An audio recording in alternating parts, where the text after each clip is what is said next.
Waco, Texas, we have been watching as they have sent vehicles in to ram holes in the compound and send tear gas in. CNN's Bonnie Anderson joins us now here in Atlanta. Bonnie, were there any indications that this D-Day was coming? In other words, that this would be a certain date after which they had not surrendered, that the FBI agents would move in? Well, what I can say is that for quite some time, federal officials have been ready to go, and we know of at least 2 other occasions where the day was set with absolute certainty. The last time was last Wednesday. All federal officials, all federal agents on the ground were put on full alert. They were told to come in. The rotation of shifts stopped, and at the last minute, the raid was canceled. We are told that officials in Waco simply did not have the go-ahead from Washington and specifically from the White House. And obviously something happened that changed that, where they were able to get that go-ahead for today. I think part of it could also be that everyone was expecting, with the amount of patience that has been shown by the FBI, everyone was expecting that FBI would now wait until David Koresh finished his manuscript. Well, if you remember, what went wrong on the original raid on February 28th was that the ATF, the agents from the Bureau of Alcohol, Tobacco, and Firearms, lost the element of surprise. David Koresh had been tipped off, and so when the agents arrived, they were literally ambushed. So with everyone expecting the federal agents to wait for another week or 2, this would be, a prime time to go in. They would certainly have that element of surprise. And yet that would jibe with the tone of the news conferences that they've been giving daily for the last couple of weeks. It seems to have gotten increasingly tense, and the agents who seem to show a great deal of patience in the beginning seem to hint toward the build-up to this, that they were losing their patience. They have been saying over the past few days our patience is not inexhaustible, but by the same token they also say we're not frustrated. We're running the show here. We're allowing him to do what he needs to do, that meaning being David Koresh.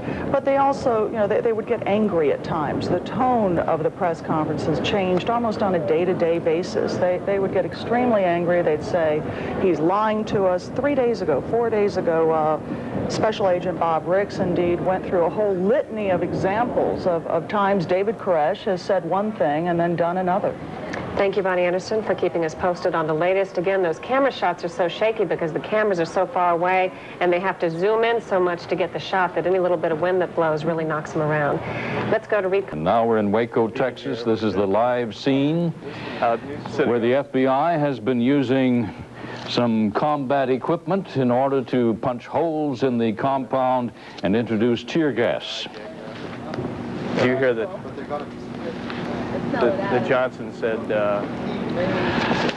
he didn't want to? As we see, one of the armored vehicles, tank-like, is now moving back away from the building, having made an assault on it.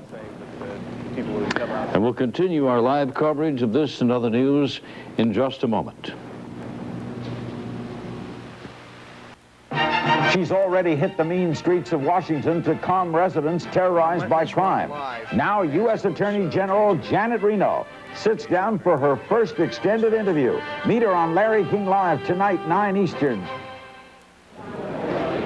Federal authorities put some muscle behind their words today outside Waco, Texas, but David Koresh and his followers are still holed up, as they have been for the past 51 days. A short time ago, a spokesman for the FBI discussed the complexity of this compound, including potential escape routes. We have had a number of intelligence reports that they do have an underground tunneling system. There's no doubt about that. Some of those have been greatly exaggerated. Primarily, we believe they have crawl space. In the area right here, they have buried a bus, which I think most people know about. This is also a series of underground tunnels in this area. We believe many of those, however, are non-functional. Many of those areas, because of the recent rains, have been flooded out. Information is that they've been dumping a lot of their human waste in that particular area, too.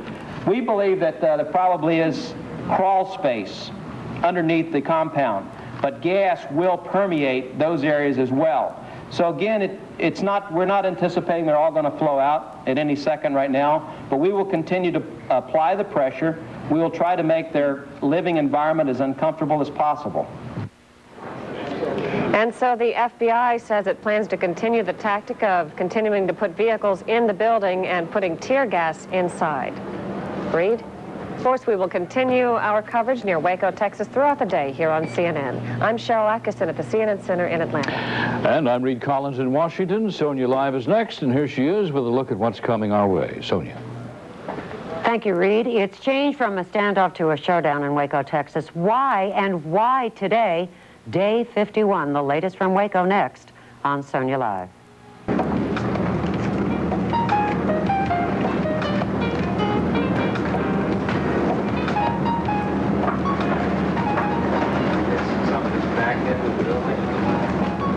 Pardon me? 2 minutes, news. To our generic live show. How many minutes? 3. The FBI says only bullets have answered the tear gas barrage. CNN Mike Capps reports from he is near the media site, near the compound. And Mike, you are about a mile and a half away, and that picture is shaky, still shaky because of the winds. Is that right? Yes, Sonia. It's very, very windy out here. Wind gusts up to 35 to 40 miles an hour. It's extremely windy on this Central Texas prairie. What we're seeing is an M60 combat engineering vehicle. It's been injecting tear gas. It's also rammed straight into what you're seeing there is the front door to the Branch Davidian compound, and look at it. It's going right into the front door. We've seen it go in that way. We've seen it turn around. It has a huge shovel on it. It just augers into that building and scoops up whatever is in the way, pulls out, dumps the load, comes back, and apparently it's shooting tear gas right now. And we'll see it move out in just a matter of moments. And it's been doing that for the last 20, 25 minutes just in that one spot. That is the front door to the compound. Now, Mike, the FBI says that Koresh and his people were expecting this all along. What kind of evidence do they have for making that statement? I just think that there's a high level of paranoia on Mr. Koresh's part. You know, since 1985, he's been planning a battle like this, just to prove that his apocalyptic views on religion are correct. On the other hand, one might say that he might have deliberately prolonged things so that this would be the natural result of everything that was going on. I think there's a valid argument that way also, Sonia. You know, he told everyone last week that he was now going to decipher the 7 seals from the book of Revelation and put his spin on it and publish that in a manuscript form, or at least write it out in a manuscript form. And the FBI at that point said they'd wait him out. But apparently, listening to the news conference today with Special Agent in Charge Bob Ricks, there's no evidence that he's made much progress at all. He's finished the first seal, but it hasn't been edited yet. So I just think the frustration factor. I'd like to make a statement here. We have the transcripts of the first 6 seals. He had made progress. If you will, the had it factor was there, and this is the result of that. You know, you brought up the 7 seals, and I want to go to CNN's Bonnie Anderson about that. She has covered this story from the very beginning and has become something of an expert on Branch Davidian beliefs. Bonnie, let me ask you about the 7 seals. We continue to hear about this. What is it that we're talking about? The 7 seals are in the book of Revelations, and what I might say right off the top is that this is perhaps the most mysterious book of the Bible. I've spoken with a number of theologians. I have read a number of interpreters' Bibles, articles written by experts in the field, and it is very much open to interpretation. This is the part of the Bible, though, that David Koresh has seized upon to say that he can explain it. And according to the book of Revelations, early chapters, whoever can explain it, whoever can teach this 7 seals is indeed the Lamb of God, i.e. is Jesus Christ, and that is what David Koresh claims to be. The 7 seals are, if you could imagine, a scroll in ancient times was sealed with wax seals or some sort of seal of that sort. It would then be opened, the first seal, a piece of of the scroll would be unfurled, and on that scroll would be a series of prophecies. Once those prophecies came true, then you would go to the second seal. What David Koresh claims he has done is to open up to the fifth seal, past the fifth seal, that indeed all of the events that are taking place today, that have taken place over the past couple of months, are all events prophesied in that part of the book of Revelations. He has said from the very beginning that he was expecting some sort of assault like this. And FBI agent Bob Ricks and the others in the press conferences over the past few weeks have said that they would not go in with force because that would, in effect, be fulfilling one of David Koresh's prophecies and would make his believers, anyone who might be wavering inside, would then say, this must be Jesus Christ, this must be true because David said it would happen. Bonnie, earlier today you had an opportunity to speak with David Koresh's mother. Could you tell us a little bit about that interview? She said right off the bat that she is extremely afraid. She is afraid for her son. She's afraid for the children in the compound. And a point that she made is that we've been using a number of 17 as the number of children inside the compound. Now, these are figures and statistics provided to the FBI by David Koresh. According to members of the religious community who are now in jail, people I've spoken with, and according also to David Koresh's mother, they consider children to be anybody under 10 years old.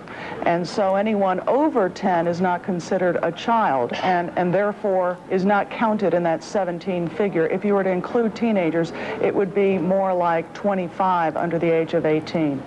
Bonnie, as you spoke with her, did you have any belief that she felt that her son, in fact, had the ability to translate or interpret these seven seals, that he was someone who, the Lamb of God, I think is the expression you used?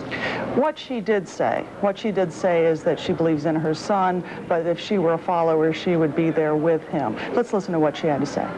Interesting, though, you have now added another catch-22 to this, and that is that if we could, I believe that you have a tape that we can see of that interview. May we see that? Yeah, this is when Bonnie Haldeman was saying that she was very concerned about the children. All along they have said that they would not do anything drastic, that they would let him write his book, and he said when he got through writing the seven seals, he would come out, which I figured would take a couple of weeks. And I was really surprised when I was watching the TV this morning and saw what was happening. And it scares me because those are not bad people in there. Your son, however, though, also told federal authorities on March 2nd that as soon as a 58-minute tape speech of his was indeed aired on national radio and television, he would come out, and he didn't. And there have been other promises he's made that he has not kept. What made you believe, what led you to believe that this time he would indeed come out, would indeed surrender with his followers? Well, he told Mr. DeGuerin that, and Mr. DeGuerin had faith that he was, and all I could do is believe because, you know, all I know is what the rest of y'all hear, hoping and believing that that's what he would do. According to what your son has told FBI officials and negotiators, he was indeed wounded in the side and in the hand during the original raid. What kind of condition do you believe he's in now? Have they given you any additional information? I haven't had any information. I have no idea. All I've gotten is what I hear on the radio and in the paper. We need to check out That was Bonnie Anderson, who now in Atlanta. That was a previous discussion that she had with the mother of David Koresh. Let's go now to Robert Klotz. Robert used to be in special operations for the D.C. Police. He ran the helicopter squad, the bomb squad, and the presidential security unit. Mr. Klotz, I'm interested. We're going to stop for a moment as we go back to Bonnie Anderson in Atlanta. As you can see on your screen, there is a great deal of smoke coming out of the building. Let's go to Mike Capps. We can also see some flames there now. Mike, what can you tell us? What can you see? Bonnie, for the last 15 minutes, we've watched this M60 vehicle, this combat engineering vehicle, make large holes in the side of this building and pump tear gas in there.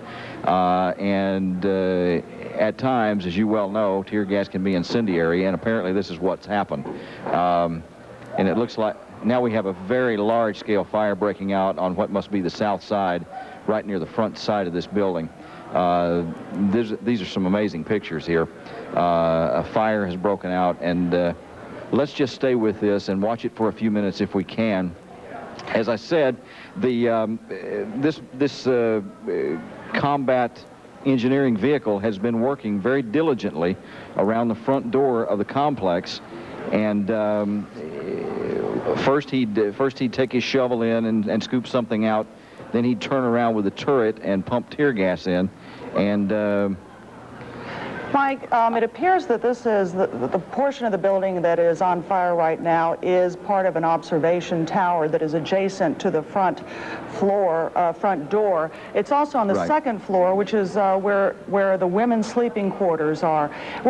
Did you see on the other side around the other side of this building whether or not tear gas had been put in at that level?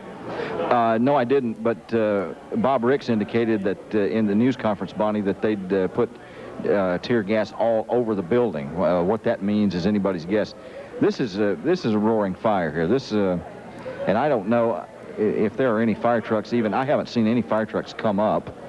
I don't know if there are any fire trucks at the compound even. So this fire is really burning out of control here. Well, and we also have to remind viewers that water has been turned off.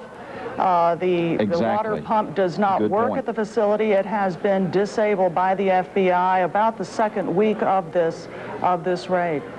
Now, and also remember, we've had 35 to 40 mile an hour winds, and this fire is racing out of control. Black smoke would indicate some sort of perhaps tar on the roof or oil. Perhaps something burning there. Another thing to remember is the room that FBI agents believe held the weapons cache is right in that general vicinity. So there could be the danger. Right, we're talking about the opportunity of explosives going off at any moment, I suspect. FBI agents have told us on several occasions that the cult was armed with grenades. They had rocket-propelled grenades, they had hand grenades, and other explosives. Indeed, that was part of the original search and arrest warrant. So it would... This fire is really rolling now. I don't see from that vantage point any effort on anybody's part to bring a fire truck up there, if in fact there is one here. I've not seen one come by all morning. Now, a number of the people inside have relatives outside who have been trying to reach them for quite some time and have been allowed to send messages in. Sonia, I understand someone is with you now. On the phone with us right now is Belinda Gannon. She is the mother of one of Koresh's followers still holding out against the FBI siege. Now, you recognize, of course, that this is a very dramatic moment. Wouldn't this be a wonderful moment for your son to walk out? Do you think he is free to walk out at this moment, Mrs. Gannon? Belinda Gannon, can you hear me? Mrs. Gannon? We've lost Belinda Gannon. We're going to go back to Bonnie Anderson in Atlanta. Bonnie? Sonia, one of the things that that comes to mind when I see this is a comment made to me 2-3 weeks ago by one of the members who is now in jail at McLennan County Jail. And in fact, in one of our reports, he said that should the FBI enter the compound, they would see an explosion unlike anything ever seen before. And those were his words. When I asked him and I pressed him on this, he continued to say that he thought it would be from heaven, but he did not discount the possibility that there would be some sort of explosion from the compound itself. Mike, I can see that the flame is... This is in the observation tower, Bonnie. This is where all the messages were hung on the sheets, if you'll remember, and it's completely engulfed in flames, it appears now. The whole south side of the building is going up in flames literally before our eyes here. I think we also need to bear in mind that from the very beginning, David Koresh has made it very clear that he was not going to come out and that he was prepared. In fact, we've heard him say this on some of the recorded negotiation sessions with FBI agents that were replayed time and time again over the loudspeakers. He said that he was prepared to die. We don't see anybody coming out of the compound yet, and there has been the concern from the part of the FBI that perhaps some of the members would simply not leave if indeed the tear gas was used as we've seen it has been used. Correct. And as you point out, David has said time and again that he would not come out. And we still do not see any sort of firefighting equipment out there. So apparently the strategy is to let this thing burn. Well, and again, among the weapons that are inside the compound, and this comes from the search warrant, are 50 caliber weapons, there are hand grenades, there are a number of different type of concussion grenades. Indeed, some of the agents who were killed and wounded on February 28th, indeed, were injured by some sort of explosive device. The FBI also believes that Koresh, over the last year or two, had started stockpiling explosives and different devices so that they could build their own explosives. So clearly, that may have added to this fire spreading so quickly. If I could ask our engineers to switch to the camera that we refer to as farm cam, if that's possible, so we can see if the north side of this building has caught fire yet, if that's a possibility. Can we change shots on that now, or we want to stay with this shot? Well, it's bound to spread. It looks like the whole building is now involved, Bonnie. And this brings up the points that Bob Ricks made in the news conference regarding the structure of the building. Not thought to be structurally sound, and that's proving to be the case here as this fire just completely roars through this building. Mike, on the phone right now, we have David Jewell, whose ex-wife is in the compound. Mr. Jewell's daughter recently left the compound as well. Mr. Jewell, what are your thoughts now as you see this? I was certainly not prepared for this when I came on the phone to do an interview with CNN. I'm sitting here watching, listening over the telephone and watching the pictures on television, and I'm very, very glad that my daughter is not at home seeing this right now. Your daughter had a number of stories to report about her training. Yes. Can you tell us about that? Well, she was taught to commit suicide, actually, by Vernon Howell, now known as David Koresh, and other members of the compound. They were taught very specifically methods that were better than others. For instance, putting the gun inside your mouth as opposed to beside your head, because there was a chance you might survive if you took a shot in the side of the head. You have spoken with David Koresh, I believe, for 20 minutes on a phone call, and yes, on at least one occasion. What kind of impression did he leave with you? I understand that you could sense the power that he has over people, and do you think that power is being used against them now to remain inside? I believe that those who are inside, as I heard someone else say a few minutes ago, these are not bad people. That may be true. I believe that they were simply terminally misled. They were put on a course from which there was no reversing. And as I'm seeing now, the roofs caving in on the buildings, I'm inclined to think that, particularly with Bob Rick's statements this morning, that the tear gas that was being used was a non-pyrotechnic type. My understanding of that would mean that it's a non-flammable type of tear gas. That probably what we're seeing is basically, you might call it the pushing of a self-destruct button. The way that I saw this fire develop, I'm inclined to think that it was designed. Mr. Jewell, thank you very much for talking with us. Also on the phone with us is Belinda Gannum. You have a child inside the compound right now. Your thoughts as you're watching this? Mrs. Gannum, are you with us? Well, as you can see, the parts of the building have collapsed. The fire has indeed engulfed the vast majority of this compound that has been the Bonnie, site. the entire roof is gone. The entire roof is gone. Mike, what else can you tell us? Any sign of firefighting equipment? I know. No, none whatsoever. And there's our shot from, you'll remember, Bonnie, what we refer to as farm cam. That's looking from the north side into the compound. Apparently the north side is not involved yet, but it appears the rest of the compound is filled with that orange fire and acrid black smoke. Also, within the past 10 days, past week, federal authorities surrounded the compound, very close to the compound, with razor-sharp concertina wire to prevent people from running out. That may, in this case, prove to be hazardous.